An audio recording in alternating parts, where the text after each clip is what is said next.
अस्सलाम वालेकुम। मैं हूं आमिर खाकवानी। अपने फेसबुक यूट्यूब चैनल में आपका खैर मकदम। आज के व्लॉग में हम इस पे बात करेंगे कि कल जो कोर्ट एंड प्रोसीजर एक्ट का फैसला है उसका मियां नवाज शरीफ साहब के क्या इम्पैक्ट पड़ेगा, उसकी वापसी भी क्या इम्पैक्ट पड़ेगा। और मियां नवाज शरीफ के हवाले से एक इम्पॉर्टेंट खबर है कि लाहौर आते हुए वो इस्लामाबाद में रुकेंगे, क्यों रुकेंगे, आज हम इस पर भी बात करेंगे। और इस पे बात करेंगे कि क्या इस कोर्ट एंड प्रोसीजर एक्ट के हाई कोर्ट्स पे भी फ़र्क पड़ेगा, खासतौर पे इस्लामाबाद हाई कोर्ट के चीफ जस्टिस पे और लाहौर हाई कोर्ट के चीफ जस्टिस पे, कि ये भी कोई मशावरती कमेटी या 3 रुकनी जिस तरह एक सुप्रीम कोर्ट के चीफ जस्टिस के लिए तय हो गया अब। तो इस तरह का क्या असरात, आज इस पे आज 3-4 चीज़ों पे बात करते हैं। जो नए दोस्त देख रहे हैं वो चैनल चाहें तो सब्सक्राइब कर लें, अपने हल्के में अपने दोस्तों में मुतारफ़ कराएँ। अगर आपको अच्छी लगी वीडियो अपना फीडबैक दें, कमेंट्स दें, मैं कोशिश करता हूँ सबके जवाब दें। कोर्ट एंड प्रोसीजर एक्ट से कल जो फैसला हुआ वो शॉकिंग तो था मियां नवाज शरीफ साहब के लिए भी, मुस्लिम लीग नून के लिए भी। जो उस पर रद्दमल आया है, पीटीआई ने इसको अप्रिशिएट किया है, पीटीआई इस पर खुश हुई है कि पुराने केसेस नहीं खुलेंगे और 184(3) के तहत पुराने नहीं होंगे। और जो पीटीआई ने, तहरीक इंसाफ ने जो अपना ऑफिशियल रद्दमल दिया उसमें उन्होंने ये कहा है, क्योंकि आपको याद होगा साकिब निसार साहब ने इमरान खान को सादिक अमीन करार दिया था, क्लीन चिट दी थी और जहांगीर तरीन पे उस वक्त फर्द जुर्म आयद हो गई थी, जहांगीर तरीन नायल भी हो गए थे और एफआईए को प्रूव करने का भी कहा गया था, जो अगरचे नहीं हुआ। अगर होता तो मे भी जहांगीर तरीन को भी कोई सजा हो जाती, क्योंकि उन पे जो इनसाइड ट्रेडिंग का जो इल्ज़ाम था बड़ा संगीन था और काफ़ी एविडेंसेस उसके थे। तो खैर पीटीआई तो इस बात से खुश है कि नवाज शरीफ साहब अपनी अपील नहीं कर सकेंगे, जहांगीर तरीन नहीं कर सकेंगे, पुरानी अपीलें नहीं कर सकेंगे उस फैसले पे। और ये भी ज़ाहिर उनको है कि काजी फायद ईसा साहब अब खुद फैसला नहीं करेंगे, बेंच बनाएंगे। अगरचे इस वक्त जो पोजीशन है 3 सीनियर जजेस में थे, दूसरे नंबर पर तारिक महसूद साहब हैं जो उनके दोस्त हैं, साथी हैं, हम ख्याल हैं काजी फायद ईसा के। तो 3 रुकनी बेंच में 3 रुकनी जो कमेटी बनेगी, तीसरे नंबर पर जस्टिस जाजुल एहसन है। तो कोई फर्क नहीं पड़ेगा, फायद ईसा साहब की अक्सरियत है 2 जजेस की। और इंटरेस्टिंग बात है कि अगले चंद माह में, 4-5 माह में, अगर फरवरी मार्च में तारिक मसूद साहब रिटायर हो जाएंगे, फिर उसके बाद भी फ़र्क नहीं पड़ेगा। दूसरे नंबर पे सीनियरिटी में एजाजुल एहसन आ जाएंगे, लेकिन तीसरे नंबर पे जो जज होंगे वो जस्टिस मंसूर अली शाह होंगे, जो कादी फायद ईसा के और ज़्यादा करीब हैं। तो फिर भी 3 रुकनी कमेटी में, यानी कादी फायद ईसा साहब के अपने पूरे टेन्योर में, उनको जो 3 रुकनी कमेटी जो बेंच बनाएगी उसमें 2 जजेस जो हैं वो उन्हीं के ही एक तरह के ग्रुप के हैं होंगे, यानी उनके समय दूसरा जज भी। तो इसलिए प्रैक्टिकली तो फ़र्क नहीं पड़ेगा, जो वो बेंच बनाना चाहें बने। लेकिन फिर भी बहरहाल एक जहाँ मशावरत का मामला आता है, 3 रुकनी आता है, कमेटी बनती है, तो बहरहाल चीज़ें उस तरह नहीं रहती, वन मैन शो वाली बात तो नहीं रहती। तो उसमें ये माज़ी का इतलाक़ जो है मियां नवाज शरीफ पे, वो तो नहीं होगा। यानी ये नहीं हो सकता कि उनकी सज़ा ख़त्म हो जाए उस तरह, सज़ा नाअहली की सज़ा ख़त्म हो जाए। लेकिन इस वक्त पोज़ीशन ये है कि नाअहली के लिए उन्होंने कौमी असम्बली में एक एक्ट पास किया हुआ है, जिस एक्ट के तहत उन्होंने नाअहली के सज़ा 5 साल कर दी है। किसी भी ऐसे मामले में जहाँ सज़ा क्लियर ना हो, वहाँ मैक्सिमम 5 साल होगी। 5 साल हो चुके हैं, ज़ाहिर 6 साल हो चुके हैं।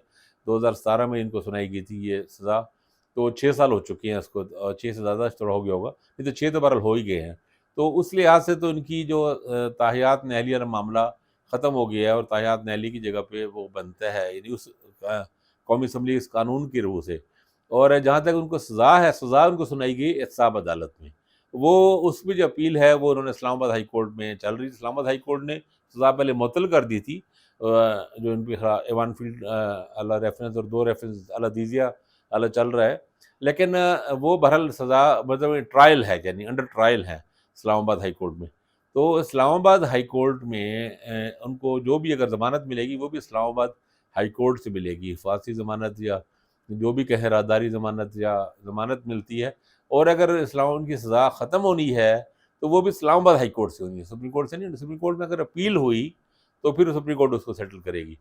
तो वो जो कौमी असम्बली में इस लिहाज से तो नवाज शरीफ साहब को इतना बड़ा, यानी एक ये हुआ है यकीनन कि 184(3) की अगर अपील का वो हो जाता तो वो अनडू हो जाता, जो कि साकिब निसार ने हुआ था वो अनडू नहीं हो सकेगा।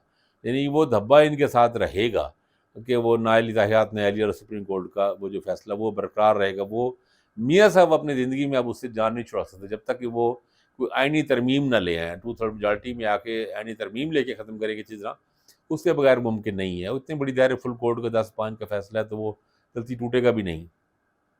तो लेकिन ये है कि उसको ये मुमकिन है उस एक्ट को सुप्रीम कोर्ट में चैलेंज कर दिया जाए। अगर चैलेंज कर दिया जाए तो फिर ये जो कोर्ट एंड प्रोसीजर एक्ट के तहत 5 रुकनी बेंच बनेगा, कॉन्स्टिट्यूशनल बेंच।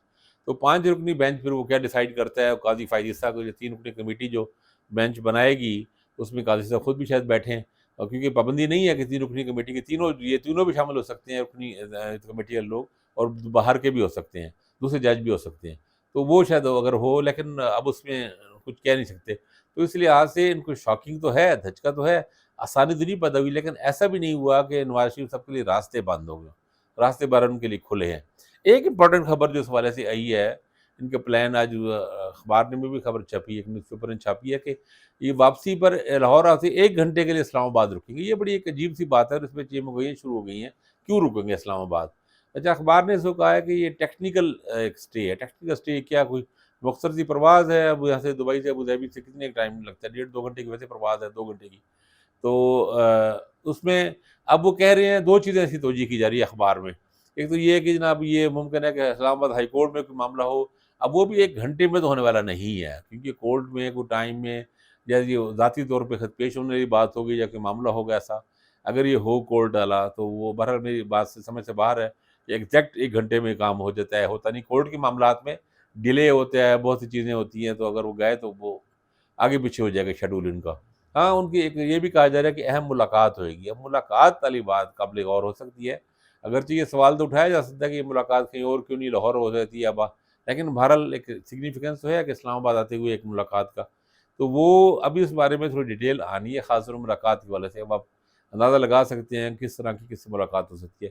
ایک سوال پیدا ہوا ہے، آج کچھ لوگوں نے اٹھایا بھی ہے، کچھ صحافیوں نے، کہ جب سپریم کورٹ کے چیف جسٹس کو اگر کمیٹی مشاورتی 3 رکنی کمیٹی بنا دی گئی تو ہائی کورٹس میں کیوں نہیں؟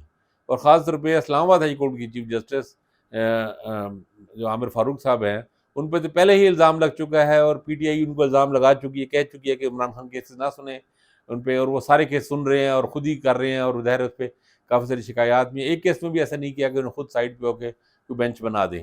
تو اگر اسلام آباد ہائی کورٹ میں بھی اگر، یا ہائی کورٹس میں بھی اگر 3 رکنی بینچ والی اگر یہ بات آگے بڑھتی ہے، اب سپریم کورٹ کے اس فیصلے کا تو آئی ڈونٹ نو اس پہ عمل ہوتا ہے یا نہیں ہوتا، امپلیمنٹیشن اس پہ ایک سائیکولوجیکل اثر تو ہوگا، لیکن وہ ظاہر یہ تو کیونکہ سپریم کورٹ میں تو قومی اسمبلی کا وہ ایکٹ زیر بحث آیا تھا، اور ایکٹ پہ کورٹ نے فیصلہ کیا تھا، اور ایکٹ میں صرف سپریم کورٹ کے چیف جسٹس کو رکھا گیا، ہائی کورٹ چیف جسٹس کو نہیں رکھا گیا، اور سپریم کورٹ کے بھی 184(3) پہ خاص طور پہ فوکس کیا گیا، ایمفیسائز کیا گیا، کیونکہ 184(3) وہاں ہی شروع ہوتا ہے. لیکن ہائی کورٹس میں بھی اگر اس طرح کی اگر مشاورتی کوئی اگر بن جاتی ہے کمیٹی، تو ہائی کورٹ کے چیف جسٹس صاحبان پہ بھی یہ جو الزام لگتا ہے بعض اوقات ایک آمرانہ یا اختیارات خود استعمال کرنے کا یا اپنی مرضی کی بینچز بنانے کا، وہ ختم ہو جائے گا. میرے خیال ہے اس فیصلے سے ایک نئی بات تو نکلی ہے، ایک طرح نکلی ہے کہ ہائی کورٹس میں بھی اس پہ عمل ہونا چاہیے. تو دیکھنا یہ ہے کہ ہائی کورٹ سرجیہ خود از خود ہائی کورٹ رول بنائے اپنے، اور اپنے رضاکارانہ طور پہ خود ہی 3 سینئر ججز کی اپنی کمیٹی بنا دیں. کوئی ہائی کورٹ کے لاہور ہائی کورٹ والے ایسے کر سکتے ہیں، کہیں بھی ایسا ہو سکتا ہے. ممکن ہے اس پہ تھوڑا سا ان پہ دباؤ، اخلاقی دباؤ بڑھے گا. جب سپریم کورٹ میں ایسا ہو رہا تھا اور ہائی کورٹس میں ایسا کیوں نہ ہو؟ تو دیکھیں اس پہ کیا ہوتا ہے. اپنا خیال رکھیے گا. اللہ حافظ.